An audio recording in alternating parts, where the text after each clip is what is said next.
Ona Java the Gation of Yapaya Mahanagaribia Lita Shikuni Kasona Bini Modoya Chain Kodi Nayo Yimana Mendo Yendoma Priniba Sando Mume Priniba Sando Muboya Atwa Hoga Magarata Yasaju Yoga Ni Pida Asiananda Madimya Usane Napadana Yaswa China Chwara Mulaita Pegu Ude Chwala Ne Soye Kudi Nayo Kiga Mala Mendo Ye Inyendo Si Pegu Chwala Ne Padwa Chwala Preniva Sando Me Sino Me Pia Kayi Pakayi Lo Kyoma Naso Kayi Magalada Yasajo Biga Nibido Pudi Nayomi Mala Mendo Yakindo Sigo Asiananda Madimya Nenagwa Nobata Myaswa Chayan Lo Sino Yapia Chwa Mula Laita Kharane Dikayiga Pia Myaswa Chwa Nija Kayi Turo Dikayi Ma Tusana Taddo Sisse Mahadagya Lita Shikuni Kasona Yini Anon Nika Bido Preniba Samboya Chwala Yadigale Pien Lagigale the same Pimembaman Chwala Piasin Wiluwa Sure Jwaligo Yaude Chima Kayi Katak Nava Hello He don't know, Karana Bayane Asiana, Sangari, Jolabi, so Wilua, Yima, Sija, Garamari, Labido, Roja, Puzoja, Swamban Yijan, Disibane, Katuja. Edo, Ejima, Sino Yabiana, that was Sissi. Who in Kaudidoma, Yajana Roma, Swangade, the Gadi, John, the Gadi, Tingaga, the Gadi, Satikin. Daga Mari, Tolomia, Messija, Quail, Raja. Sinovia, that of Lassi. Sinovia Biana, Sister, Sinovia Biane, Nebena, Azuri, Tolomia, Messija. Tabiaga Nani, Ananda, Hilova, Garamari, Nine, Conjure no set, Gabio. Eronavia, the Garamari. Asiana Zagabio, Asiana, the can be another. Oh, Simbiaro. Simbiane, Beazin, Goromia, the county, Juana, Chin. A Simbiaro, John Lune, John the Gali, Bedu, John Magi, Bedu, Masido, Upia. Ain't John the Gali, the Mari, Masido, Upia, the Conda. Siana. Asimayaro Juala, Sony, Kaluni, Sonaga, Masido Babu Paya, Tingani Kalule, Alusini, never Masigaro, Leano, Quello, Quaja, Chite, Sonaga, Soma, Jonga, Choma, Yanaga, Yamari, Johnny, Tinwale, Johnny, Shauta. Shauta, Sihana Nagale, Nata. Garamari Shandalo, Yironano, Yasin, Sonyabi, Ananda, Shabi, Shananaga. Ola Yido Mudo, Senomia Pea, a yen, Kaudima, the Vido, Juala, Zingara, Doma, Yasin, the Wazara, Senyadi, Swan Lume, Swana Yidi, Swama Yidi, John Lujare, John Magidi, John Rayidi, Tingane, Lujare, Tinganaga, Magidi. Beduri, Rome, Shiro, the Konya, Kia, Asiana, Sipa, Lapa, Shawniro, Ya. Asiana, Sipa, and a Sipa, Lapa, Shawni, Sagaru, Nado, Monida, Bedule.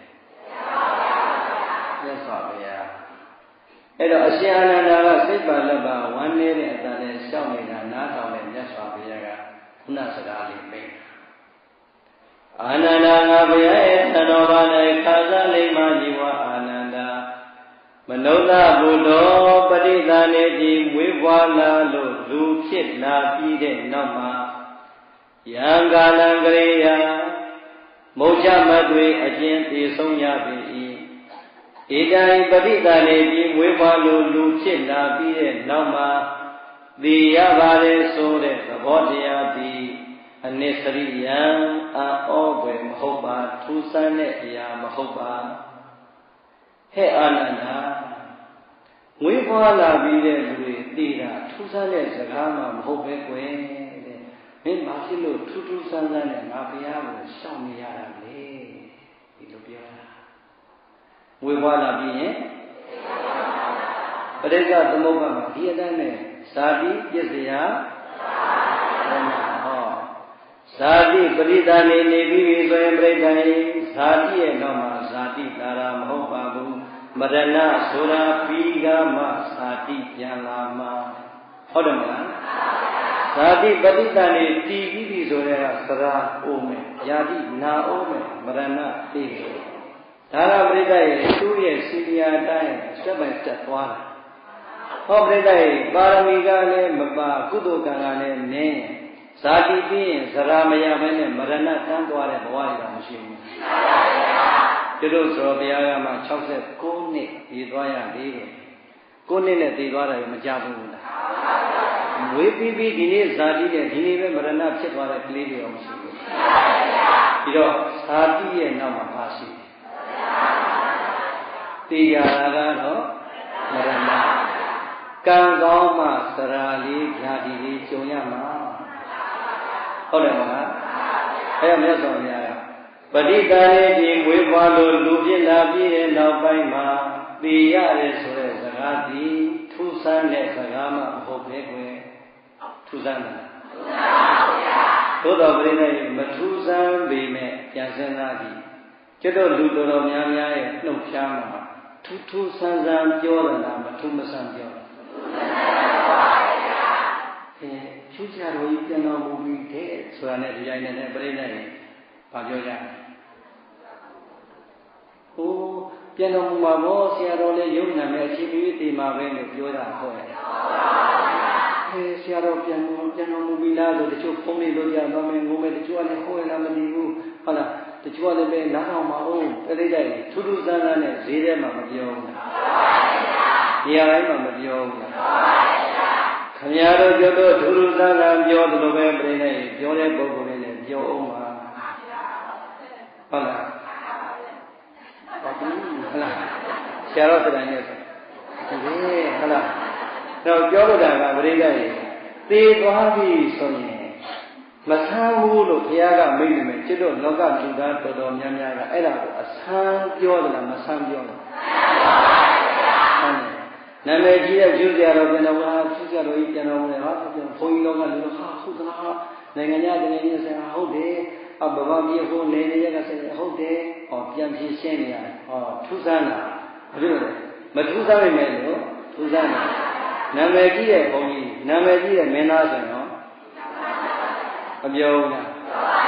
တချို့ကပြိတ္တနာမည်ကြီးတဲ့မင်းသားတည်ပြီးဆိုတာကြားရင်တည်တဲ့အချိန်ကျမှသူပြီးတဲ့ဓာတ်ပုံလေးသူကိုကြည့်ပြီးငိုတာရှိသေးတယ်ဟုတ်လားထူးထူးဆန်းဆန်းမပြောဘူးလားနာမည်ကြီးတဲ့မင်းသမီးဆိုရင်ဘယ်သူတွေပြောသူတို့ကစက်တူကမစားဘူးမင်းသမီးအကြောင်းကိုသိနေပြီးဟုတ်မင်းသားကတော့ဟဲ့ဒီမင်းသားလေးကလေမင်းသမီးလေးကလေမင်းသမီးလေးကိုလည်းတော့ပြည့်တီဦးလေးကလေဟိုကောင်းကြီးကလေဟိုသူတို့မဆုံးတော့ဟုတ်လားအဲ့တော့ပြတဲ့တချို့ကအားမရလို့ဗမာအားမရလို့ဟိုကိုရီးယားတော့လမ်းကြောတယ်ကျုပ်လည်းကိုရီးယားနဲ့ဝေးနေရတယ်ကိုရီးယားအကြောင်းကလေးတွေမေးတာမပြောအမလေးမနေ့ကမှပြန်သွားတယ်ဒီနေ့မှပြန်သွားတယ်မန္တလေးကနှမလေးလာတာမှမင်းတို့ကိုရီးယားကလည်းဗမာပြည်မှာဖြစ်သားနေတာမမေးတဲ့အရင်တော့မှ TV စောင့်နေတယ်အခုမစောင့်တော့ဘူးဟာဘလို့ဖြစ်လို့တော့တထောင်မိုး၄ခွေရဲ့အဝါရှိတာဟုတ်လားအဲ့တော့ပြိဿရဲ့အဲ့ဒီလိုမင်းသားလေးတွေဗာတဲ့ဆိုရင်စားဆောင်တစ်ဆောင်ထဲမှာပါလာရင်ဗာပြောရလဲအမေတို့ကအငားတော်မှငိုလိုက်သေးတယ်ပြောရတာကပြိဿရဲ့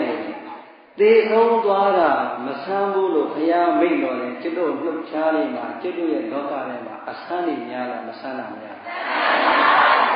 အခုမြတ်စွာဘုရားကပါမိတ်တယ် ပဋိသန္ဓေဒီမွေးဖွားလာတဲ့ပုဂ္ဂိုလ်တိုင်းမှာသိဆုံးရတဲ့ဆိုတဲ့သဘောတရားဒီထူးဆန်းတဲ့အရာမဟုတ်ပါဒါထူးဆန်းတဲ့အရာမှမဟုတ်ပဲကွယ်အဲ့ဒီမှာဘုရားမိတ်တဲ့စကားအဲ့ဒါမထူးဆန်းမှုအာနန္ဒာထူးဆန်းတာကလူဘဝတကူကိုကုသိုလ်ကံကောင်းလို့ရလာပါရဲ့ကျင်နဲ့လူတန်ဘိုးကိုတန်မိုးရှိအောင်သုံးမသွားပဲနဲ့ဘဝမှတ်တိုင်ဘာမှမကြံမဲနဲ့သွားရင်ထူးဆန်းတယ်ပြိတ္တိမှတ်တိုင်ကသာထူးဆန်းတာသိတာမဆန်းဘူးအဲ့ဒါလေးပြောတယ်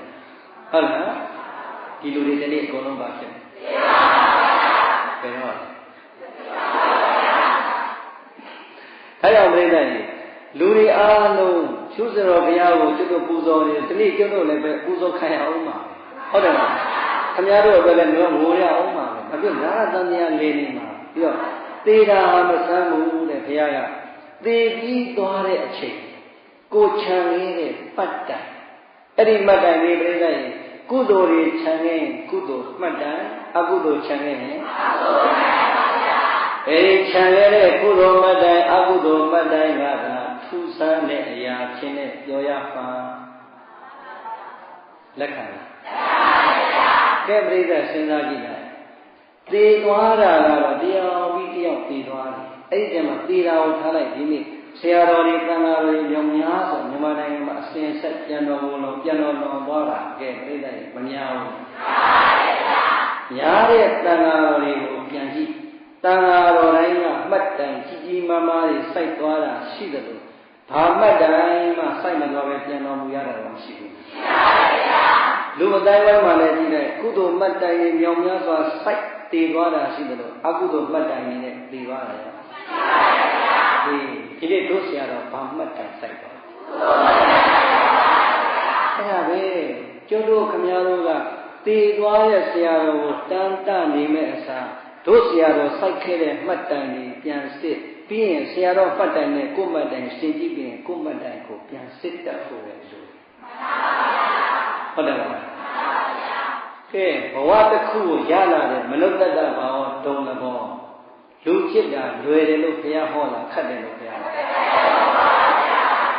ကဲခင်ဗျားတို့တို့တွေရခဲ့ပါလေဆိုတဲ့ဒုံလဘတရား၅မျိုးတွေကမနုဿတ္တဘာဝဒုံလဘတဲ့လူအဖြစ်ကိုတော့ရလာတယ်လူအဖြစ်ကိုရလာတဲ့ပုဂ္ဂိုလ်တိုင်းကပြိတ္တိဟောရလာတဲ့လူလက်လူချေလူစိတ်လူရုပ်ကိုလူတန်ဖိုးရှိအောင်သုံးသွားပြီးတော့ပြန်သွားတာရှိသလိုလူတန်ဖိုးမရှိဘဲနဲ့ရှိဘူးလားလူတန်ဖိုးအသုံးမချပဲပြန်ပြေးသွားတာလည်းရှိတယ်ပြန်ထွက်သွားတာလည်းရှိတယ်ဒီတော့တိရစ္ဆာန်တွေမှာခြေမပါဘူးလားပါပါဗျာလက်ပါပါဗျာမျက်စိနားနာပါပါဗျာပုံပါတယ်သို့တော်ပြိတ္တိတရိစ္ဆာန်ဆိုတဲ့ကဒီတရိစ္ဆာန်သာဓုခေါ်မဲ့အလုပ်လုပ်ရတယ်သူများအကျိုးပြုရတယ်ဒါကြောင့်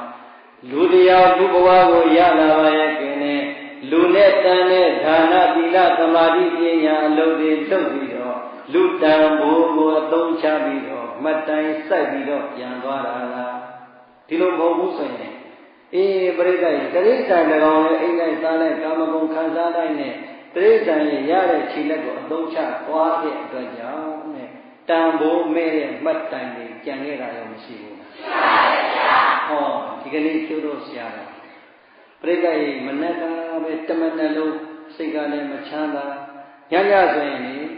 သွေးကလည်းမမှန်နိုင်ဘူး emotion တော့နည်းနည်းရှိတာပါငါတော့ဟောရမယ်ဆိုတော့ဟောရမယ်ဆိုတော့ဒိုင်းဆို30-15တော့တက်သွားတယ်အဲစိတ်ကလည်းလှုပ်ရှားနေတာငါဟောရင်အစဉ်ပြေမလားဆိုတွေးစိတ်တွေလည်းပါပေါ့လေအဲတော့ဆရာတော်အကြောင်းလေးဖတ်လိုက်တစ်ခါပြန်ချလိုက်ပြန်စဉ်းစားလိုက်တာပြိတ္တိဆရာတော်ရဲ့ biography တွေဖတ်လိုက်တဲ့ဆရာတော်က22နှစ်ခရေကဓမ္မစရိယပြီးနေတာအောက်ဘုံမကောင်းဘူး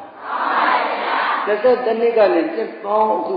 ဖြတ်သားလာလိုက်တာနှစ်ပေါင်း30ဟာတရားစခန်းတွေအကြီးမောင်းများဆိုမြန်မာနိုင်ငံမှာဆရာတော်တရားမဟောဘူးတဲ့နေရာမရှိတော့ဒီကိဓမ္မဂရိကဘလောက်ပဲမာရေးကြောရင်းနဲ့ဂျေကကနိုင်နေပြောဖြူဆရာတော်တော့မိုက်ကန်းကလောက်တာမရှိဘူးကြွားကျိုးအုံညာလည်းရောက်တာပဲဟုတ်လားခါလဲမဇတ်တနဲ့ပြစ်ထားတယ်တရားမှမကြံဘူးကြာမင်းလည်းမကြံဟုတ်လားမြမမင်းလည်းမကြံစัจ जा မင်းလည်းမကြံ မကြံအကုန်လုံးပဲဟုတ်လားအဲ့တော့ပြိဿရေဘဝမှာပြိဿရေပတ်တိုင်မောင်မြောင်များစွာစိုက်တဲ့ပုဂ္ဂိုလ်တွေရှိပင်ရှိများတော့လည်းပဲမှတ်တိုင်ဆုံးအောင်စိုက်နိုင်နေတာတော့ကျလို့ဆရာပရိသေဟောဒီမှတ်တိုင်ကိုအတိမပြုတဲ့လူတွေကမှတ်တိုင်ရိပ်မှာခိုတတ်တယ်ပတ်တိုင်ကိုအတိမမပြုတာကတော့သူကန္နာပဲတဲ့သို့တော့မှတ်တိုင်စိုက်တဲ့ပုဂ္ဂိုလ်ကတော့စိုက်နေတာပဲလှုပ်ရှိအဒီကိုစိုက်သွားဟုတ်လားဒါကြောင့်တို့ပြောချင်တာကအဲ့ဒါလေးပါပဲဆရာတော်ဘုန်းကြီးတို့လည်းနှမျောတယ်ဒကာဒကမတွေလည်းနှမျောတယ်ဟုတ်လားနှမျောတဲ့လူတွေနှမျောတယ်လို့မနှမျောတဲ့လည်းရှိမှာပဲဒါကတော့လောကကြီးမှာအချစ်အမုန်းအပြုံးမဲ့ဆိုထွန်တွဲနေတာဖြစ်တော့ဒါ no problem ပြဿနာမရှိဘူးဒါလောကသဘာဝအဲ့ဒီလိုမရှင်းတာမှားတာရှိဖို့ရှိရတယ်ချစ်တဲ့လူရှိရင်ချစ်တဲ့လူတွေကြည့်ပဲဘယ်အဆင်ပြေမလဲမျှလို့ဘယ်နိုင်မလဲမုန်းတာနေလည်းရှိအောင်မှာပေါ့ဟိုဘက်ကလည်းချစ်ဒီဘက်ကလည်းချစ်ကိုသွားမလို့ဒီသွားမလို့ဟောကိုမသွားနဲ့ဒီမသွားနဲ့အဲ့ဒါလေးလည်းပါအောင်မှာဟုတ်လားအဲ့ပြောနေတာကပရိသတ်ရေလောကထဲမှာနေခွင့်ရတဲ့အချိန်လေးလာပြီးတော့နာပြန်မသွားတဲ့အချိန်လေးမှာဟောတို့ဆရာတော်သက်တော်69နှစ်ဒီ69နှစ်ဆိုတဲ့တက်တန်းတူတော်လေးမှာတို့ဆရာတော်စိုက်ခဲ့တဲ့ပရိယတ္တိပညာရေးမှတ်တိုင်တယ်ပရိယတ္တိကိုကိုယ်တိုင်သင်ခဲ့သလိုခုနောက်မှ generation new generation တပည့်တွေကိုထားခဲ့တဲ့တပည့်တွေမွေးထုတ်ခဲ့တဲ့မှတ်တိုင်ကိုပြန်ကြည့်စမ်းပရိယတ္တိသာသနာမှာကျွတ်လို့ဆရာတော်ပြောခဲ့တာကိုယ်တိုင်လည်းပရိယတ္တိတာမင်းကိုအစဉ်တမ်းမြင်တဲ့ဒီဂရီရအောင်သင်ကြားခဲ့တယ်ကိုယ်တော်ကတက်လာတဲ့မျိုးဆက်တွေသားတွေယဟန်တွေကိုလည်းပဲတပည့်တွေကိုလည်းပဲပြိဿရဲ့ပရိယတ္တိနဲ့ပဲမှထင်ရှားစေခဲ့တယ်တချို့ပရိယတ္တိတစ်ခုရင်းနဲ့ထင်ရှားပြီးတော့လွန်တော်မူသွားတာရှိတယ်တန်ဖိုးမရှိဘူးလားရှိတာပေါ့အဲ့ဒါကိုတန်ဖိုးရှိပြီးတော့ compare လုပ်ပြောနေတာမဟုတ်ဘူးတန်ဖိုးမဲ့ပြောနေတာမဟုတ်ဘူးကျတို့ဆရာကပရိယတ္တိအချိန်မှာပရိယတ္တိတောင်းကြည်ခဲ့တယ်လို့ပฏิပတ်တိနယ်ပယ်ကိုအရွယ်ရောက်လာတဲ့အခိလှုပ်သွားလိုက်တာလည်းပြိဿရဲ့အလုံးစိတ်ကိုအေးအေးချမ်းချမ်းနဲ့လွတ်လွတ်လပ်လပ်နေတဲ့အရွယ်မှာတည်းကမာသီသောဘုရားကြီးခြေတော်ရင်းကနေဖြူဆရာတော်ဆိုတာစဖြစ်လာမနက်ကမှဖတ်တာဖြူဆရာတော်ဘုရားဟိုဖြူမျိုးကမာသီတာဆိုမာသီသောဘုရားကြီးကိုယ်တိုင်ကနေကြောင်းတိုင်ကြောင်းပိုင်ဖြစ်နေပြီးလိုက်တယ်ဆိုတော့မနက်ကမှတွေ့အဲ့တော့ပြိဿရဲ့ပြောလို့တာကပฏิပတ်တိနယ်ပယ်ကိုကြည့်လိုက်ရင်လည်းပฏิပတ်တိသာသနာပြုခဲ့တာအခုမှဟောတယ်အော်မို့ကောင်းတယ်အလွန်ပျော်ပျော်ပါးပါးနဲ့ဟိုသွားဒီသွားလက်ရနဲ့နေရမယ့်အချိန်ခြေတော်ရှင်မာသီတော်ဘုရားရဲ့ခြေတော်ရင်မှာဝဆင်းလို့ပฏิပတ်တိနယ်ပယ်ကိုယ်တိုင်နဲ့ကျင့်ကြံအားထုတ်ခဲ့တယ်ကျင့်ကြံအားထုတ်တဲ့ဒီစနေအတိုင်းတခြားတစ်ပါးတော်တရားတော်မှတွေကိုလည်းတနိုင်ငံလုံးကနေပြိဿရဲ့နိုင်ငံအပြင်ကိုတော့မှဖြန့်ကျက်လို့ကမ္ဘာသာသနာထိပြုခဲ့တယ်ပฏิပတ်တိမှတ်တိုင်ကျင့်ရောတည်တယ်ကြီးပဲမဆုံးနိုင်ဟုတ်လားဒါကြောင့်ပရိယတ္တိနယ်ပယ်ကိုကြည့်ရရင်လည်းပရိယတ္တိမှတ်တိုင်ခိုင်ခိုင်မာမာစိုက်ထူခဲ့တယ်ပฏิပတ်တိနယ်ပယ်ကိုကြည့်ရရင်လည်းပฏิပတ်တိမှတ်တိုင်ခိုင်ခိုင်မာမာနဲ့စိုက်ထူခဲ့တယ်ကဲပရိသတ်ရဲ့အော်ဖို့မကောင်းဘူးဒါတော့အကုန်လုံးသုံးတတ်လို့ရတယ်ထင်ရှားကြော်ကြားနေတဲ့ပုံကိုယ်တွေဒီခေတ်ထဲမှာအများကြီးပါပဲဘလောက်ပဲကြွားစမ်းပါစေပြိဿကြီးဆွဲဆုံး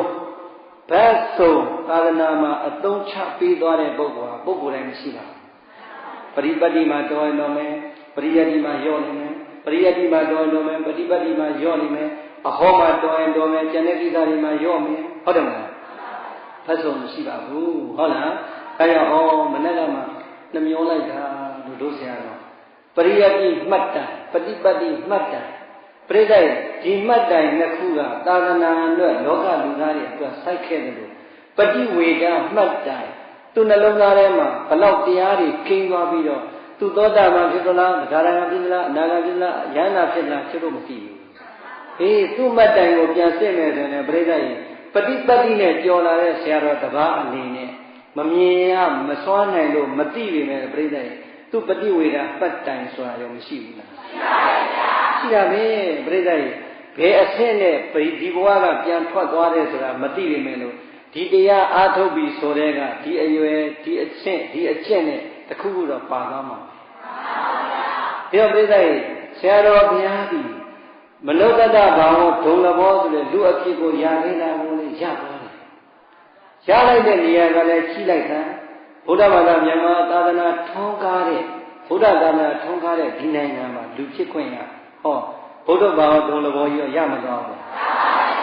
ဗုဒ္ဓဘာသာဒုံလဘောရသွားသလိုပရိသတ်ရဲ့အသက်20အရွယ်မရောက်ခင်တာမဏေဘဝကနေ20အရွယ်မှာပပ္ပစိတဘာဝဒုံလဘောမြင့်မြတ်တဲ့ယဟန်ဘောရမသွားဘူးသူတော်ကောင်းတို့ရဲ့နှလုံးသားထဲမှာရှိတဲ့ပင်ကိုယ်စိတ်ဓာတ်အတိုင်းသာသနာမှာအလကားနေတာမဟုတ်ဘူးစောစောပြောပရိယတိသင်ရမယ့်အရွယ်မှာအရှင်တန်းမြင့်တဲ့စာပေတွေအောင်သင်ခဲ့တယ်ပฏิပတ်တိကိုအရွယ်မရောက်ခင်ကာလဟင်းကဒီလိုပြောရင်မရဘူးလားအလုံးပေါ့ပေါ့ပျော်ပျော်နေတတ်တဲ့အရွယ်တွေကမာဇီကျော်ဘုရားရဲ့အထမ်းမှာခိုလုံခဲ့တဲ့ဆိုတဲ့ကဆရာတော်ဘုရားရဲ့မှတ်တိုင်တွေကအောင်ဖို့မကောင်းဘူးဒါကြောင့်ပရိယတိမှတ်တိုင်ပฏิပတ်တိမှတ်တိုင်ပฏิဝေဒမှတ်တိုင်မှတ်တိုင်3ခုလုံးကိုစိုက်ထူသွားတာဘာလို့လဲလူအဖြစ်ရခဲ့တဲ့ဆိုတဲ့ဒုံလဘကိုလည်းရကြပါတယ်ဘုဒ္ဓဘာသာဒုံလဘဆိုတဲ့ဘုရားပွင့်တဲ့ဒီနေရာမှာလည်းပဲလူဖြစ်ခွင့်ရလာတယ်ယဟန်ဆိုတဲ့ရခဲ့တဲ့ယဟန်ဖြစ်ကိုလည်းရလာတယ်တတ္တမသောဝနာတိဒုံလဘသူတော်တရားတွေသူတော်စာပေတွေသင်ကြားနာကြားခွင့်လည်းရသွားတယ်အကုန်လုံးအနှစ်ချုပ်လိုက်တော့ဆရာတော်ဘုရားရဲ့နှလုံးသားမှာပရိသတ်ရဲ့ဒုံလဘတရားတံပတ္တိလို့ခေါ်တဲ့နှလုံးသားမှာဘုရားတရားတန်ခါရဏပြသုံးပါးနဲ့ကံကံရဲ့အကျိုးယုံကြည်တဲ့တရားတရားသာမရှိခဲ့ဒီဒုံလဘတွေအကုန်ရပါမယ်ဒါကြောင့်ခိုးငယ်တဲ့တောင်ကြီးကလေးဘွားတွေကဒုံလဘတရားတံပတ္တိလို့ခေါ်တဲ့ယန္နာမြတ်သုံးပါးနဲ့ကံကံရဲ့အကျိုးပေါ်မှာယုံကြည်ခဲ့တဲ့တရားတရားခိုင်မာစွာမွေးနိုင်ခဲ့တဲ့အတွက်ကြောင့်ကျွတ်ဆရာတော်ဘုရားဒီရဲ့ဒုံလဘ5ပါးပြည့်စုံအောင်ရသွားသလိုရလာတဲ့လူဘဝကပြန်ထွက်သွားတဲ့အချိန်နဲ့မှတ်တိုင်များစွာနဲ့ပဲစိုက်ထူသွားပါတယ်စိုက်မသွားဘူးလားဒါကအစဉ်တန်းမြင့်ပြောတာပရိယတိမှတ်တိုင်ပฏิပတ်တိမှတ်တိုင်ပฏิဝေဒမှတ်တိုင်ဤ3တိုင်ကိုခိုင်ခိုင်မာမာစိုက်ထူသွားသလိုလောကလူသားကောင်းကျိုးတွေမြောင်များစွာရောမပြုခဲ့ဘူးမမှန်တာတွေမှန်အောင်မှားနေတာတွေမှန်အောင်အမုန်းခံအမိုက်ခံပရိသတ်နဂရောလည်းဆေခံရဗေဒင်ဆရာလည်းအတုတ်ခံရဘိုးတော်လည်းအတုတ်ခံရခမ်းမိုက်မိုက်နဲ့ပရိသတ်ဖိုက်လာကြရသို့တော်ပရိသတ်လောကအကြိုက်ချင်းမတူလို့အပြစ်သာပြောတာထေရဝါဒမှတ်တိုင်နဲ့ထေရဝါဒမှတ်ကြောင်းနဲ့စစ်မယ်ဆိုရင်ဆရာတော်ပြောတာတွေအမှားတွေလားအမှန်တွေမှန်တဲ့အခါကျဘာဖြစ်လဲမှန်ကန်ဝယ်ပါပြီတဲ့ကျိုးတော့မပြောပါဘူးဒီပြောမှမသိဘူးဟုတ်လားပြိတ္တိမှန်ကန်တော့ကွဲတာပဲဒါမြန်မာနိုင်ငံမှာပို့ပြီးတော့မှန်ကန်ကွဲတယ်ဟုတ်လားဒါကြောင့်မှန်ကန်ကွဲတဲ့ဆိုတော့နဂရောနဲ့ဗေဒဆရာပြောတာနော်ကျန်တဲ့လူမှမပါဘူးဟုတ်လားဘာလို့လဲဖြစ်ဘူးဟုတ်လားပြောတယ်တခုလေးတဲ့သဘောကျတာတခါတော့ပြောတယ်ဖြစ်ကောင်းတယ်မင်းကိုကလည်းတုတ်တာတုတ်ရတယ်ကိုလည်းပြန်တုတ်ကြတာဆရာတော်ပြောပါအောင်သူနဲ့မဟာဒီသာသနာ့ရေးကနေပဲမှာဆိုရင်ဖြူဆရာတော်ရွှေမင်းဝန်ဆရာတော်ညောင်ငယ်ကြီးဆရာတော်ဒီဆရာတော်တို့ကဘုန်းကြီးတို့နဲ့တာဖလိုဖြစ်နေတယ်သူတို့နဲ့ဆိုရင်ကိုယ်ကလေးလိုပဲမိုးမိုးအတင်းလိုက်သူတို့ကလည်းပြောကြချင်းနီးနီးတူတူလေးတစ်မျိုးချစ်ချစ်လေးတစ်မျိုးဆုံးသွားတယ်တခါသူနဲ့တွေ့တော့ငါလည်းငါတရားဟောရတာပေးတဲ့ဆရာဗာတဲ့စီနတ်တော်ကျတော့နော်ကတဲ့မခုံးလားဗာတဲ့စီနော်ကတဲ့ကာဆိုင်အဲ့ဒါဟာဒီသာတောင်ပြန်လာတယ်တဲ့တပည့်တော်တို့လည်းကိုတက်တဲ့ပညာနဲ့သာသနာပြုနေတာပါမောအရှင်ဘုရားအဲ့ဒီလိုကြီးကြီးကျယ်တွေသိမပြောပါနဲ့တော့အရှင်ဘုရားကလည်းတပည့်တော်ဘာတင်စီလို့ခေါ်တော့တပည့်တော်လည်းအရှင်ဘုရားကိုပြန်ပြီးတော့စာရေးလိုက်ပါတယ်ဥနရိပတဥနရပတိကိုဥနရိပတကိုငါအဲ့လိုရေးတယ်ကွာတဲ့အဲ့တော့ဆရာတော်တို့ဘာမှမဖြစ်နဲ့တဲ့ဘာမဖြစ်ပါဘူးဘာဖြစ်လို့လဲဆရာတော်ဘလောက်အောင်မြင်နေဆိုတာကသူနာပြီးတော့သူဖိနေနေတက်ပြီးတော့ဆရာတော်ငါ့ကိုဒီလိုပြောတဲ့ပုံငါလည်းနတိပတလို့ခေါ်မယ်ဆိုတာအဲ့ဒါကဆရာတော်အောင်မြင်တာလို့သူ့ရဲ့စိတ်ထဲမှာမယိုးမရဖြစ်လို့သူပြလိုက်တာနေမှာဟုတ်လားပြောကြတာကမင်းထေရဝါဒမှတ်ကြောင်းနဲ့စစ်မယ်ဆိုရင်ရောဓမ္မကတိကလောကမှာဒီလောက်ပြက်ပြက်သားသားဟောရတာရှိသလားမရှိပါဘူးဗျာမရှိဘူးအပွင့်လင်းလုံးများစိတ်တို့လည်းမဟောရဘူး ဆရာတော်အတုတာအကုန်လုံးခိုးရင်လည်းဟုတ်ပြီတပိဋကတာကမ္မတက္ကလည်းပါဟုတ်လားအဲကြောင့်ပြိဿရေပြောလို့တာကကောင်းတော့ကောင်းတယ်ကောင်းမှန်းလည်းသိတယ်မှန်မှန်းလည်းသိတယ်ကောင်းတာအကုန်လုံးစားရင်လည်းပဲဝမ်းဖောင်းအောင်ဖြစ်တတ်တယ်ဟုတ်လားမှန်တာအကုန်လုံးပြောရင်လည်းပဲကြွားပြင်ဒုက္ခတတ်တယ်ဟုတ်လားအဲကြောင့်ပြောလို့တာကဆရာတော်ဘုရားရဲ့မှတ်တိုင်တွေပြန်ဆင်းရင်ခုနကပြောတဲ့ပရိယတိပฏิပတ်တိပฏิဝေဒမှတ်တိုင်နေမို့လူတွေရဲ့နှလုံးသားမှာလူတွေရဲ့စိတ်ဓာတ်မှာမှားနေတဲ့အမှားတွေကိုပြက်ပြက်သားသားရင်းရင်းဝုန်းဝုန်းပြိဿရေမရှင်းထုတ်ခဲ့ဘူးလားရှင်းထုတ်တာသူ့အလုံးလိုက်တာမလိုက်တာကသူ့အလုံးပြိဿရေအဲ့တော့လိုက်တာမလိုက်တာသူ့အလုံးပဲသူရှင်းတာသူ့တောင်းပြိဿရေသူ့မှတ်တိုင်နေပြောရင်ကုန်ပါမလားကုန်ပါဗျာဒီဒါကြောင့်တို့ဆရာတော်ပြန်တော်မူသွားတော့မနှမျောဘူးလားမငိုဘူးလားကဲငိုနေုံနဲ့ပြီးမလားပြီးပါဗျာ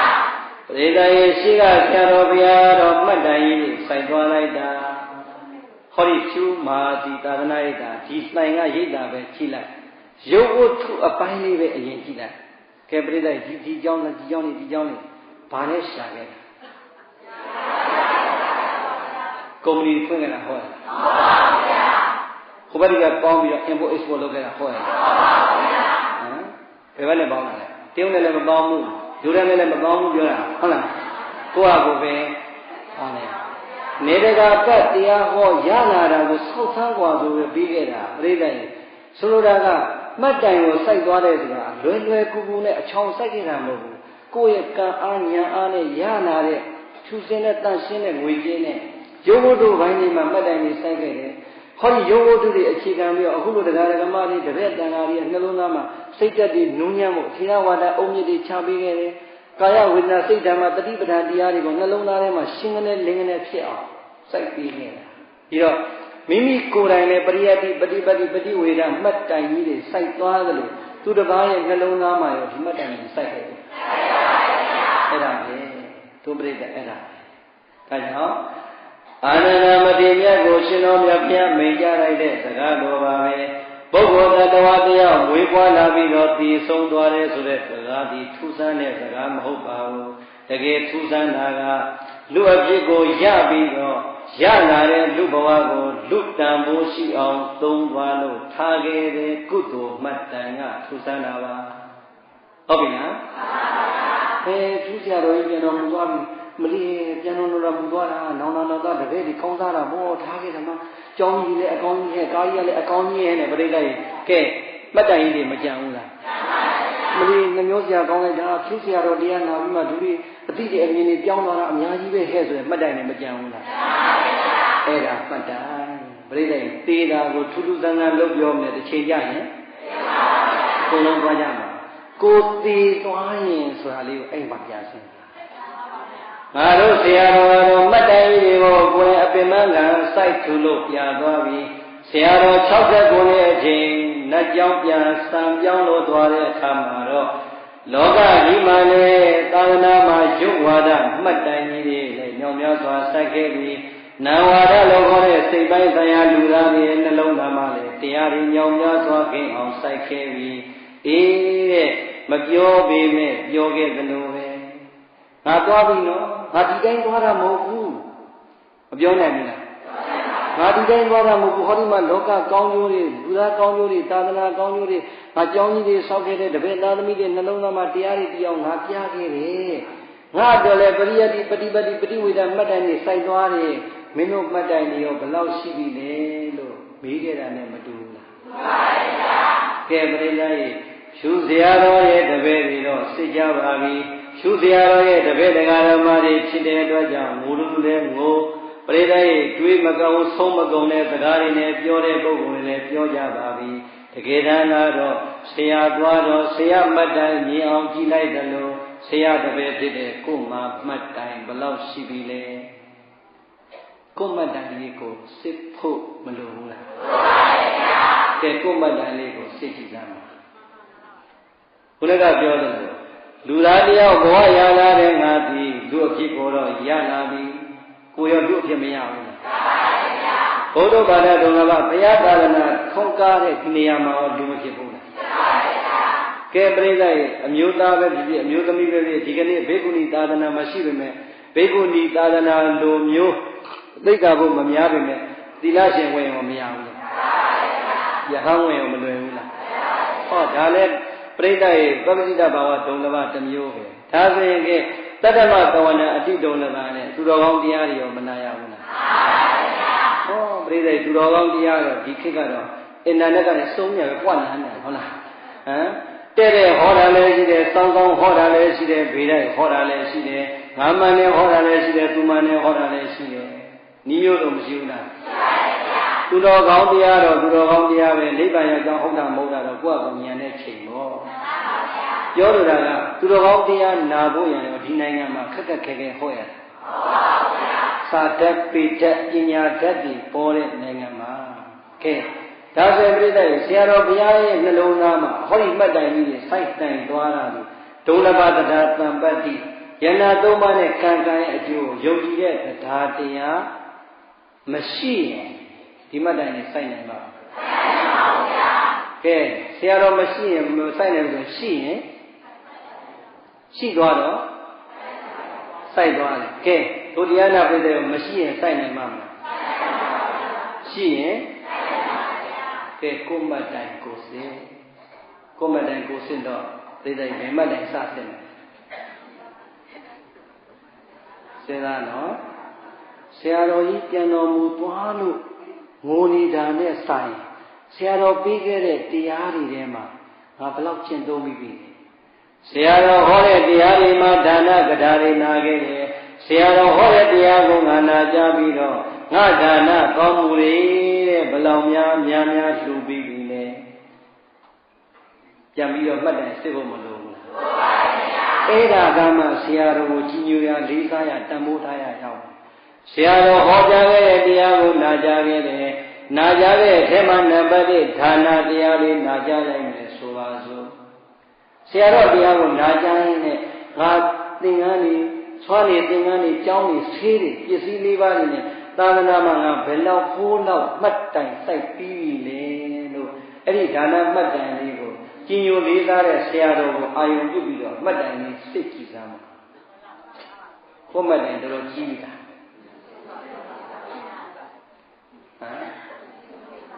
ပြိတ္တိမှတ်တိုင်တော့မသိဘူးကျင်းတော်တူးရင်မှတူးရအောင်စဉ်းစားတော့မလီဘုံမလေးဘုံမလေးဘာပြောအလေးကိုထက်နေပြောလားဘုံဖြစ်တော်လေးဒီလိုလိုဒါတွေပိုးလိုက်တာစိတ်ကြီးမကောင်းလို့တယ်လီဖုန်းနဲ့ဆက်ဟောရောက်ကလာတယ်လီဖုန်းနဲ့အခုချိန်ဒီတယ်လီဖုန်းဆက်တဲ့တချို့တွေကမာကြီးကျုံနဲ့မျက်နှာချင်းလိုက်ဘာမှမတွေ့ဘူးလေဟာခင်ဗျားတို့ကလည်းဗျာလို့ကျွတ်တို့တရားတွေနာပြီးတော့ဘယ်ချိန်ကဘယ်လောက်တော့ကြင်ကြံလိုက်ကြတာလေတရားမျိုးအဲ့လိုတော့မကြင်ကြံနေပါဘုံဘုံရဲ့တဲ့ဒါတော့နာမဟုတ်ဘူးလို့ကြင်တော့ကြင်ထားတော့ပါပြီပြရုံနာကွဲနေတယ်ထင်တယ်မလီဘုံဘုံအဲ့လိုစိတ်မမြင်နေပါဘူးဟာမြင်နေပြီလို့ဘာဖြစ်လို့ဟာခင်ဗျားကျုပ်ကိုစိတ်အများနဲ့ရောက်တယ်ဆိုရောက်တယ်စိတ်ကမိုးလင်းမလီမျက်နှာလေးဘုံဘုံအေးပေါ်ခင်ဗျားရုပ်ကအိမ်မှာစိတ်ကကျုပ်ကခင်ဗျားရုံးနေတာအတဲ့ပွဲနေတာဟုတ်လားရုံးနေတာအတဲ့ပွဲနေတာဟုတ်လား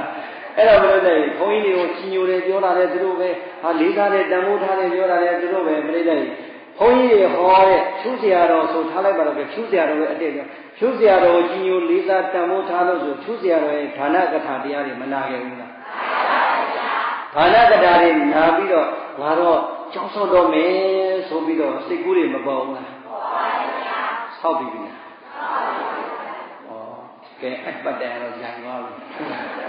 တပည့်တော်နာတော့နာခဲ့ပါလေဗျာနာတော့ကတော့ရည်ပြားတွေပိုင်းရင်လည်းရည်ပါတယ်ဗျာထူးတဲ့အလုံးတွေပိုင်းလည်းကြားပါတယ်ဗျာဒါပေမဲ့အိမ်ရောက်တဲ့အခါကျတော့အိမ်ကပဲတန်ဖိုးတာတပါ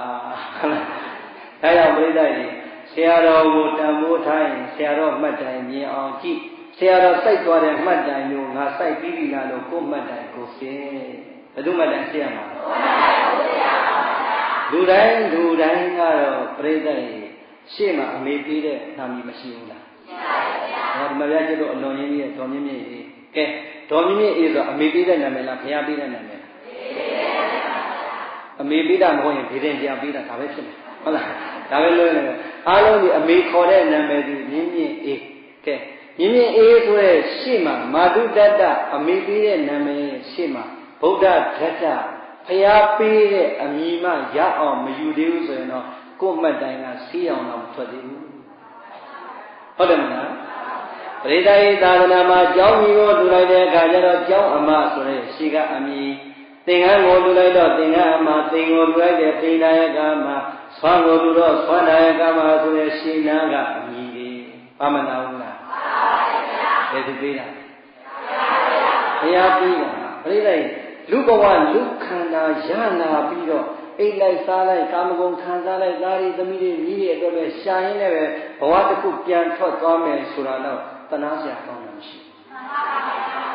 ကဲပရိသတ်ကိုတည်သွားတော့ကိုရှိရကိုအဖိုးဘွားတွေတည်သွားတာမရှိဘူးလားရှိပါဗျာကဲကိုအဖိုးနဲ့ကိုအဘွားနာမည်တော့မသိဘူးလားရှိပါဗျာအဖိုးဘွားရဲ့အဖေနဲ့မိမျိုးဆက်တစ်ဆက်လောက်ခြားသွားရင်တော့သိသေးလားသိပါဘူးကဲပရိသတ်ဩငါတို့အဖိုးနဲ့ဘွားကငါတို့အဖေနဲ့အမေကိုမွေးတယ်မမွေးဘူးလားဩအဖေနဲ့အမေကိုမွေးပွားလိုက်လို့ငါတို့မှအဖေနဲ့အမေရတယ်ဆိုပြီးတော့အဖိုးနဲ့အဖွားတော့မေတ္တာမပို့ဘူးလားပို့ပါဘူးယေရှုအပြမဝေဘူးလားပို့ပါဘူးအဖိုးနဲ့အဖွားကိုဝေခဲ့တဲ့အဖေအမေကြတော့အမြတ်ဝေမိလားဝေပါဘူးစဉ်းတော်မစဉ်းစားဘူးဟုတ်တယ်မလားအဲ့တော့ပြောလိုတာက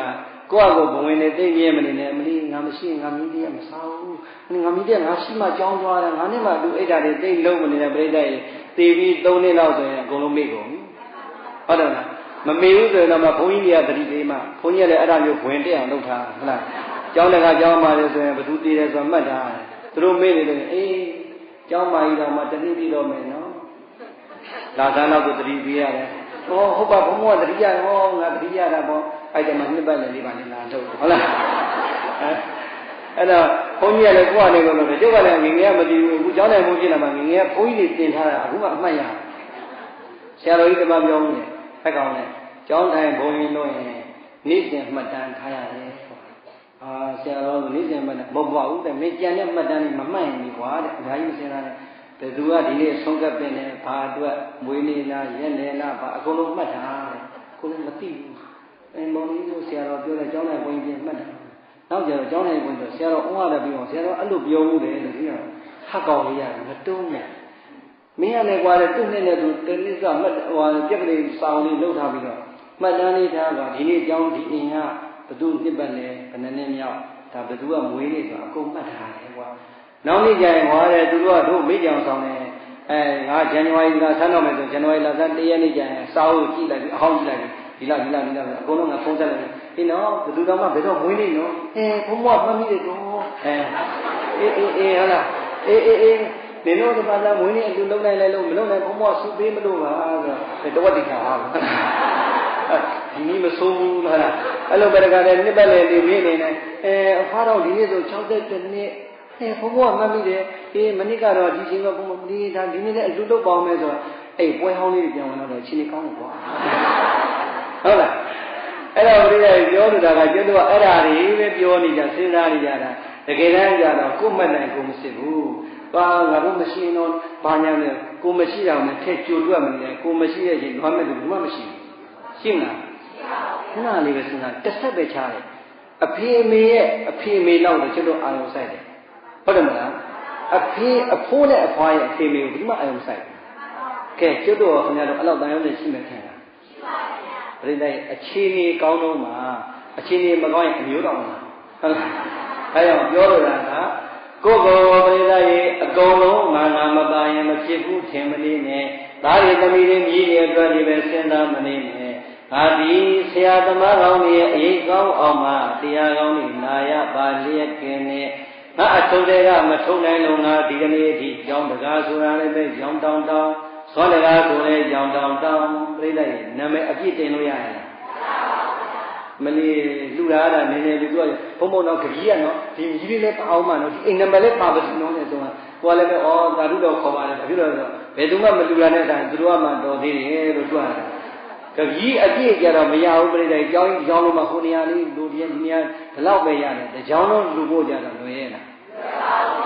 မလူနိုင်လို့မလွယ်တာလည်းရှိတယ်လူနိုင်ပေမဲ့တော့လုံးမရောက်သေးတဲ့မမွေးသေးတဲ့မြစ်အထိစဉ်းစားတာလို့စီမံကိန်းဆွဲတာဘုန်းကြီးမပါတာလည်းရ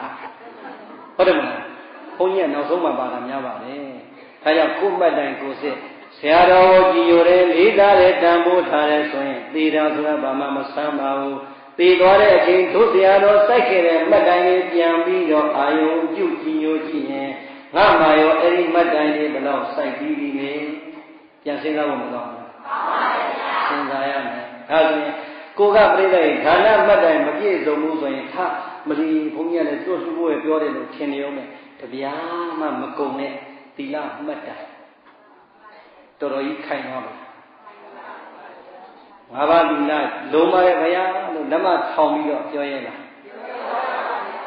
ဟမ်ပြောရဲပါတယ်ဟိုကလည်းပြောရဲပါဘူးဒါဟပ်ပိုင်ဟပ်တော့မဟုတ်ခုနှစ်ချိုးတစ်ချိုးလောက်ဆိုပဲပြိဿရဲ့ငါးပါးဆိုတာများလားမများပါဘူးမများပါနဲ့နေတိုင်းပြည့်ရလားပြည့်ပါဗျာဟောနေတိုင်းမပြည့်ဘူးဆိုတပတ်တည်းရဲ့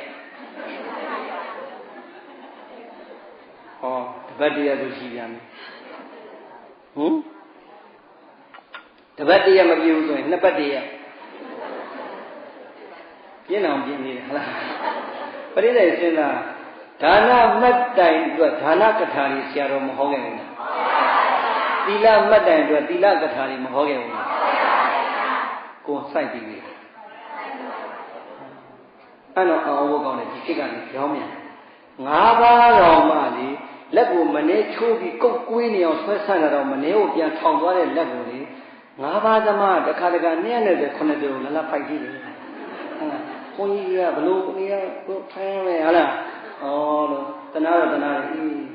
သူတို့က၅ပါးလေးနဲ့မစားနောက်လို့များရက်လက်က3ညဘယ်နှောင်းထူးလိုက်လည်းမသိဘူးဟုတ်လားသူတို့က9နောက်မှာ3ညတွေများ900လောက်ထဲတာဆို290 9တိုးတော့ညာမြန်သွားတာလားမသိဘူးဟုတ်လားတခါတလေကျရင်လူတွေမှာပြောင်းပြန်မရှိဘူးလားကိုယ်၅ပါးတော့မလဲသေးတယ်290 9တိုးတယ်ဘုန်းကြီးကဘလို့ဟောအဲ့ဒီမှာဘလို့လဲနေတယ်အာပရိသေနှခိုင်းရစုတ်တော်မလားအောင်မရလားအနားတွေကပ်လို့ပြောဟဲ့လားအဲ့ဒါပြောချင်တာကကိုယ်မှတ်တိုင်ကိုစစ်ပါဟုတ်တယ်မလားသူများမှတ်တိုင်တော့မစစ်နဲ့ကိုယ်မှတ်တိုင်ကိုစစ်ကိုယ်မှတ်တိုင်မှန်မှပရိသေကားတော့မှမှတ်တိုင်မမှန်ရင်လွဲမသွားဘူးလားကားစီရတော့ကိုယ်မှတ်တိုင်မှန်အောင်မစစ်လို့ချင်းကြော်သွားရင်သွားပြီးကကပြန်ငားမှာဒါကြောင့်ကိုယ်မှတ်တိုင်နဲ့ကိုစစ်ပါသူများမှတ်တိုင်နဲ့စစ်မနေနဲ့ဟုတ်လားအဲကြောင့်ဆရာတော်ကိုကြည်ညိုလေးစားတဲ့ဆရာတော်မှတ်တိုင်မှာဒါနမှတ်တိုင်ရောမပြီးခဲ့ဘူးလားပြီးခဲ့ပါဗျာသီလမှတ်တိုင်ဟောကြတော်လိုရလားဟောပြိတ္တရဲ့290သိက္ခာပုဒ်ဆင်ញမ်းပြီးတော့ရှင်ရန်ဘဝနဲ့သာသမီတွေထားခဲ့တာမဟုတ်ဘူးဆွေမျိုးတွေထားခဲ့တာမဟုတ်သာသနာကြီးမှာတန်ဖိုးနဲ့ကြွက်ကြည့်တာပြိတ္တရဲ့အကုန်လုံးကဲပြိတ္တရဲ့နင်းတော့ဟောရလားဒါပဲပြိတ္တရဲ့သာသမီဆွေမျိုးအတွက်ထားခဲ့တာမဟုတ်သာသနာအတွက်ထားခဲ့တာသီလကိုအဲ့ဒီမှာရှင်းနေရှင်းမနေဘူးလားကဲဆရာတော်သီလမှတ်တိုင်ကြီးအာယုံပြုကြည့်ပြီးကိုယ်သီလမှတ်တိုင်ကြည့်လိုက်တော့ကြီးနေလားသေးနေလားသေးပါဗျာဒါသေးတယ်ပြောရင်တော်သေးတယ်ကြော့ကျင်းကိုတူရမှာမဟုတ်ဘူးဟုတ်လားအဲ့တော့ပြောလိုတာကဌာနနဲ့သီလကတော့ထားလိုက်ပါတော့ဆရာတော်ရဲ့အဓိကအလုပ်ဒီပါလို့ဆရာတော်တရားမဟုတ်ဘူးတရားမပြဘူးတရားစခန်းနဲ့မဖွင့်ဘူးလားကဲခင်ဗျားတို့ဘယ်တော့ဆင်းရသွားကဲစဉ်းစားပါကိုယ်ပတ်တိုင်စစ်လိုက်တော့ဘယ်လောက်ရမလဲဟမ်မမေးနဲ့ဟုတ်လားအရှင်မေးရမေးရင်ကိုယ့်အကူမြန်မြန်ပြန်တွေးတက်လိမ့်မယ်တော်တော့ဟုတ်လားဟုတ်လားတွေးတက်လိမ့်မယ်တော်တော့လို့ပြောရင်ပြောပါဒါကြောင့်အားလုံးကိုပြောချင်တာကဆရာတော်ကိုယ်တိုင်အပင်ပန်းခံဟောကြားဆရာတော်ကိုယ်တိုင်အပင်ပန်းခံတရားစခန်းတွေဖွင့်ခဲ့ပြီးရှိသေးလားသွားပြီ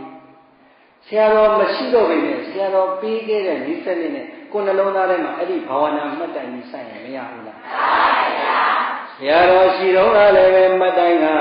ရိုင်းတိုင်းတိုင်းမဆိုင်ဖြစ်တဲ့ပုဂ္ဂိုလ်တွေပါသေးတယ်အဲဆရာတော်မရှိတော့ဘူးဆိုတော့ပြိတ္တိုင်မှတ်တိုင်စိုက်ဖို့နေရတာအသစ္စာဥမာမလီဘုံဘုံပြီးခဲ့တဲ့နိဗ္ဗာန်နဲ့ရပြီတို့အားထုတ်မယ်လို့မဟုတ်ဘူးဒီဘုန်းကြီးမရှိရင်ဘယ်ဘုန်းကြီးပြီးကြရမလဲဒါမျိုးလူတွေလည်းအများကြီးဒီဘုန်းကြီးကနာမည်ကြီးရင်ဟိုဘုန်းကြီးပဲပြီးရင်ကောင်းမလားဆိုတော့အများကြီးတော်တော်များများတရားရှာတာနည်းပါတယ်ဘုန်းကြီးရှာတာများပါတယ်ဘုန်းကြီးရှာလိုက်တယ်ခါကျခြေတန်းကပြန်ရောက်နေတာ ဒီဘုန်းကြီးနဲ့မလေးပေါ်ဖာကိုထွက်သွားရင်ဆောင်း3-4ကြောင်းတော့ကြောင်းတယ်နေနောက်ဆုံးတော့ဘုန်းကြီးတော်သေးပြန်ရောက်တော့တခါပြန်ပြီးအစင်မသိတော့ငေါင်းတယ်တခါပြန်ထွက်သွားပြန်တပတ်လောက်နေလိုက်ရင်နောက်ဆုံးတော့ကိုယ်နေရာလေးကိုကောင်းပါလေသူတို့အဲ့ကြတော့ဘာမှမဖြစ်တယ်လို့သူကကြီးနေဟောသနာစရာကောင်းလိုက်တာလို့ဘုန်းကြီးရှာတာတရားရှာတာမဟုတ်ဘာရှာတာအဲ့တော့ပြိဿကြီးရှာကြဘုန်းကြီးတပါးတော့သွားပြီရှိသေးလားခင်ဗျားတို့တုံးမဲ့ဘုန်းကြီးလည်းမရှိတော့ငေါ့မဲ့ဘုန်းကြီးလည်းမရှိတော့ဟုတ်လားအေးဘာပဲပြော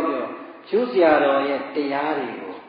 ဘုန်းကြီးတို့ကျောင်းမှာရိတ်တာစဖွင့်လာတာနှစ်တိုင်းပဲ့တယ်တနေ့နှစ်ကြိမ်တော့ကိုယ်တိုင်နာဘာဖြစ်ကိုကဆရာလုံးတဲ့ပုဂ္ဂိုလ်ဆိုအလုပ်ဆရာတော်အလုပ်ပေးတရားတွေပဲဟောပေးစမ်းပါဆရာတော်အလုပ်ပေးတရားတွေခေါ်တိုင်းကကိုယ့်အတွက်ရွှေ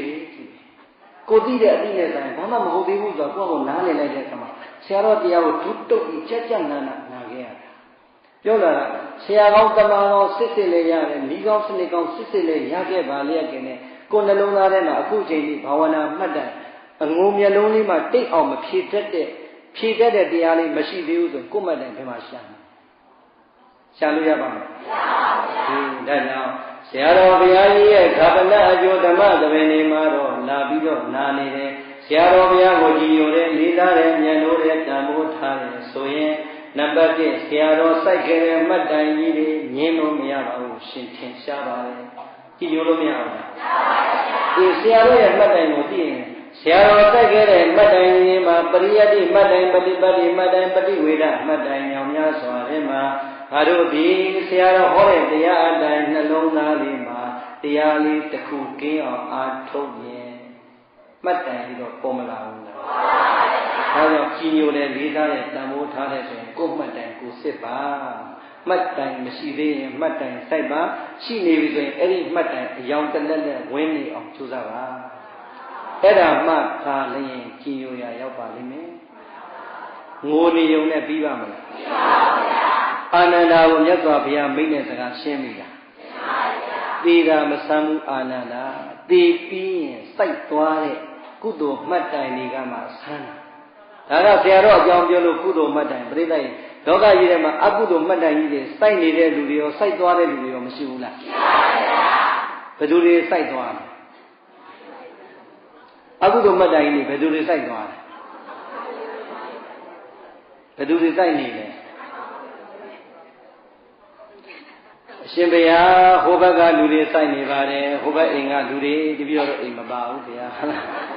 ပြိဿရဲ့လူအဖြစ်လဲရတယ်သာသနာနဲ့လဲတွေ့တယ်တတ္တမတောင်းနဲ့သူတော်ကောင်းတရားတွေလဲနာကြားခွင့်ရတယ်ဟာပြိဿရဲ့နှလုံးသားမှာဘုရားတရားတန်ခါးနာမည်သုံးပါးနဲ့ကံကံရဲ့ကြိုးယုံကြည်တဲ့တရားကမရိုက်တကမခိုက်တခိုင်းရိုင်းတိုင်းတိုင်းနှွဲ့တွဲတွဲနဲ့ဆိုတဲ့အခါကျတော့ဘုရားလည်းလွယ်လွယ်လေးတရားလည်းလွယ်လွယ်လေးသံဃာလေးလွယ်လွယ်လေးစောပလောတီးလိုက်တဲ့အခါကျတော့အဲ့ဒီပုဂ္ဂိုလ်ဗာမတ်တိုင်စိုက်သွားတာအကုသိုလ်မှတ်တိုင်စိုက်မှတော့ဘယ်သွားမလဲမြတ်တို့လိုက်မလားမလိုက်ရင်ဗာမတ်တိုင်စိုက်ဟောဒါဆိုဒုပ္ပိသကဗာမတ်တိုင်နေတယ်ဟဲ့တော့ပြိဿအဲ့ဒါပဲစဉ်းစားဖို့မကောင်းဘူးလားခဏလေးနေသွားရတဲ့အချိန်လေးမှာကိုယ်မှတ်တိုင်ကအကုသိုလ်မှတ်တိုင်ကြံခဲ့မယ်ဆိုရင်သွားပြီလူဘဝနာရာသည်အောင်ငါးပါးကာမဂုဏ်ခံစားပြီးတော့ခွေးတွေငွေတွေကြက်တွေငှက်တွေလိုပဲတိရစ္ဆာန်လိုပဲအိသကာမဤသုံးဝါးနဲ့တည်ပြီးတော့တံ္ဍရာအတွက်ပြိဿကြီးကုသိုလ်လာယူတယ်လည်းမတူဘူးအကုသိုလ်ရိတ်ကဒုံနေနေလို့ဟိုးစောက်ထိုးတစ်ခါလေးရောက်တော့လုပ်တာလည်းမတူဘူးလားမှန်ပါဗျာအေးယူခြင်းတဲ့လူတွေယူပါစေဒုပရိသပါလို့ရမှာလားမှန်ပါဗျာအေးဒါကြောင့်လူဘဝတတ္တတော်နေရတဲ့အချိန်မှာကုသိုလ်မှတ်တိုင်တွေပဲစိုက်ဖို့ကြိုးစားပါကိုမှတ်တိုင်ကိုစစ်ပါအကုသိုလ်မှတ်တိုင်တွေစိုက်ရင်လည်းပြိဿရဲ့အကုသိုလ်လမ်းကြောင်းတိုင်သွားပါလိမ့်မယ်ဟုတ်တယ်မလားအေးကိုမှတ်တိုင်လေးကိုစစ်ပါဆိုတာအဲ့ဒါလေးပြောချင်တာပါပြောချင်တာတွေကတော့အများကြီးကြံသေးတယ်သို့တော်ပြိဿရဲ့သိအများကြီးပြောလို့မဖြစ်ဘူးဟုတ်လားဒီနာမှာအမေပါတယ်အမပါတယ်အကိုပါတယ်ကျောင်းမှာစာချုပ်ဘယ်လိုချိုးလာတယ်သိလားတဏှာကြီးတီးလို့မထိုင်ဆွဲချောင်းဟုတ်လားအဲ့တော့ तू ကအမေကိုဗျာဟုတ်လား तू မွေးလို့ကိုလူဖြစ်တာဆိုလဲ तू ဆွဲချကိုခံရမှာပဲအမေဆွဲတာတော့ပြဿနာမရှိပါဘူးဟုတ်လားအဲ့တော့အားလုံးကိုပြောချင်တာကတော့ဒီလောက်ပဲဟောလို့ရပါတယ်ဟောချင်တာတော့အများကြီးပဲတိုးတော့ဒီတရားဖြတ်လို့ရအောင်ဒီလောက်ပဲနောက်ဆုံးအနှစ်ချုပ်ပြောရရင်ဆရာတော်ရဲ့မှတ်တိုင်တွေသိပြီလားသိပါပါဗျာ ဆရာတော်မှတ်တိုင်နေပြီးရင်ကိုယ်မှအဲ့ဒီမှတ်တိုင်နေရှိပြီလားဆိုရေရေကြီးစဉ်းစားဖို့မလိုဘူးလားကိုယ်မှတ်တိုင်လေးကိုရှင်းဟုတ်လားဒါကြောင့်ဆရာတော်ဘုရားကိုကြည်ညိုတဲ့လေးစားတဲ့တန်ဖိုးထားတဲ့ဆိုရင်ပြိဿရဲ့မနှက်ခံဆရာတော်ဘုရားကိုပူဇော်တဲ့နေရာမှာဟောဒီနေရာမှာတရားလေးမှန်ရင်းနဲ့ပူဇော်လိုက်မယ်ဆိုရင်တော့တကယ်ကိုဘာဝနာမှတ်တိုင်းနဲ့ပူဇော်ရာရောက်ပါတယ်မမြင်ရတဲ့တမန်တော်ဘဝကဆရာတော်ဘုရားကသာဓုတွေခေါ်နေလိမ့်မယ်ဆရာတော်ဘုရားဟောကြားခဲ့တဲ့ထေရဝါဒလမ်းကြောင်းရဲ့မှန်ကန်တဲ့ကိုယ်ွယ်မှုစနစ်တွေကိုလိုက်နာကျင့်သုံးနိုင်မှာဟိုဘဝကဆရာတော်ကသာဓုခေါ်နေလိမ့်မယ်နော်အားလုံးတော့သွားကြမဲ့လူတွေပါပဲဟုတ်လားဒါကြောင့်တရားပွဲတိုင်းမှာနာရေးပွဲတိုင်းမှာဟောပြတဲ့ဘုရားရှင်နဲ့ဆုံးမတဲ့ဩဝါဒခါရလေးညွှန်ရင်းနဲ့တရားသိမှမယ်ဟုတ်လားသာယတဘေကဝေမပမတတမပစ္စာဝိပတိတာရိနောအဟုဝထအယံဟောအမကံအနုသသနိသာယတရှုကြကုန်လောမှတ်ကြကုန်လောဆရာတော်ဘုရားပြီးခဲ့တဲ့ဝိပဿနာလုပ်ပေးတရားတွေကိုနာကြားပြီးတော့ပွားများအားထုတ်ကြပါကုန်လောမပမတတတံရောစဉ်ဝိပျော်ရွှင်ဝိမိဂာယောဂသင်တို့မနေလိုက်ကြပါကုန်လေတန်ရောစဉ်နေနဲ့မေ့မနေဘူးလားသာသမီးဆွေမျိုးပစ္စည်းဟာဆိုင်ပိတ်လို့မရလို့ဆိုတာမှာသေးတယ်တန်ရောစဉ်တွေကတွေ့နေတဲ့အခါကျတော့ကောင်းမှန်းသိပေမဲ့လုပ်ရတာမလုပ်ရင်ပြိဿရင်မလုပ်တဲ့လူလည်းသွားရမယ်လုပ်တဲ့လူလည်းသွားရမယ်သွားတဲ့အချိန်ကျမှဘယ်လိုသွားရမှမသိဘူးဖြစ်နေတယ်ဟုတ်လားမပမတတတံရောစဉ်ဝိပျော်ရွှင်ဝိ၍မိဂာယောဂသင်တို့မနေလိုက်ကြပါကုန်လေပစ္စာသက်ရွယ်ကျင်းသာရာသိ၍မကျင့်နိုင်တော့သေးခြင်းရောက်မှနောက်ကာလ၌ဟောအသက်ကြီးလာပြီသူကမတန်မစွမ်းတော့ဆိုပြိဿရေနောင်တမရနိုင်ဘူးကိုတွေးကိုကတည်တော့မယ်လို့ထင်လိုက်တော့ဒီလောက်သာသနာမှာတရားကောင်းတရားမြတ်နဲ့တွေ့နေတာတော့ငါသူများတွေခေါ်နေပြီငါအခုဒီသောတာပန်မဖြစ်သေးဘူးဆိုတော့ပြိဿတရားမှမကြောက်ဘူးသောတာပန်မဖြစ်ဘဲနဲ့တရားမှယူသွားကြောက်အခုအရှင်မယားဖြစ်ပြီလားလို့မေး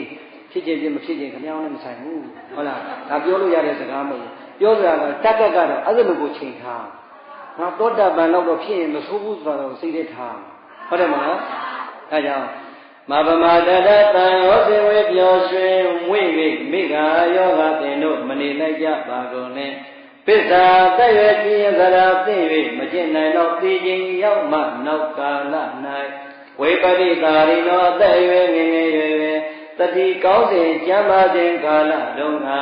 ငါဒါနာလေးနဲ့ကြည်နပ်နေတယ်သီလလေးနဲ့ကြည်နပ်နေတယ်ငါနှလုံးသားမှာဘာဝနာမှတ်တိုင်းမဆိုင်နိုင်ခဲ့ဘူးရဲ့လို့ခံပြင်းတဲ့နှလုံးမှာသာခြင်းတို့သည်မာဝတ္တပူရှိန်သောတာဒေါမနဖြင့်တောကအပြာပြာသင်တို့မဖြစ်ကြပါကုန်လေ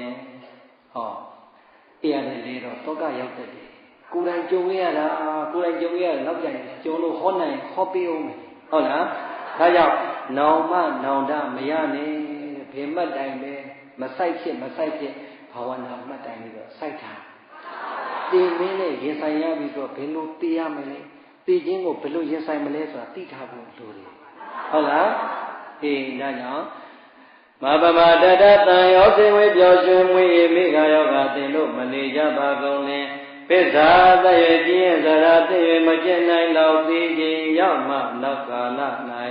ဝိပတိတာရိနောသက်ရွယ်ငယ်ငယ်ရွယ်တတိကောင်းစဉ်ကျမ်းပါစဉ်ကာလတုန်းက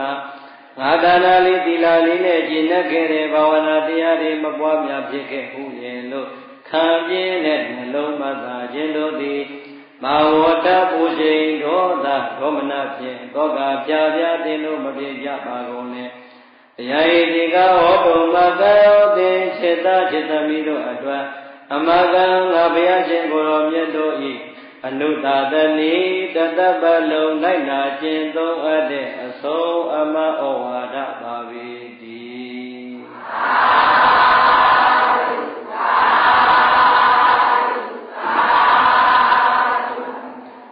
တိလေကံသုဒ္ဓ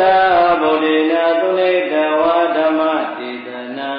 အဘိနန္ဒနာစိတ်တေနသာဓုသာဓုတိပါဒံခာသာရောတရားနာနာကြပါရဲ့ညာတကာရမ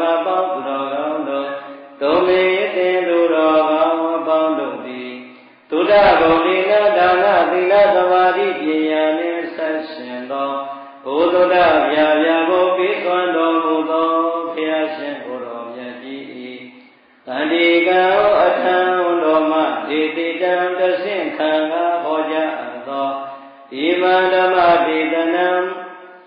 ဆရာတော်ဘုရားရဲ့အပေါ်မှာတကယ်ကြီးညိုလေးစားတန်ဖိုးထားကြတယ်ဆိုရင်ဆရာတော်ဘုရားစိုက်ထူသွားတဲ့မှတ်တိုင်တွေကိုပြန်အောင်မေ့ကြီးညိုရင်းနဲ့ကိုယ်မှာမှတ်တိုင်လေးရှိပြီလားလို့ကိုယ်မှတိုင်ကိုစစ်ပေါ်ရန်အတွက်ရည်တံဟောကြားအပ်သောဤတရားဒေသနာတော်မြတ်ကိုသို့နေတဝါကောင်းစွာယုသိနာကြကြကုန်ပြီဖြစ်၍အဘိနန္ဒနာစေတေနာသောနှစ်သက်ရှင်လန်းဝမ်းမြောက်ဝမ်းသာပိဋိချာကြကုန်လျက်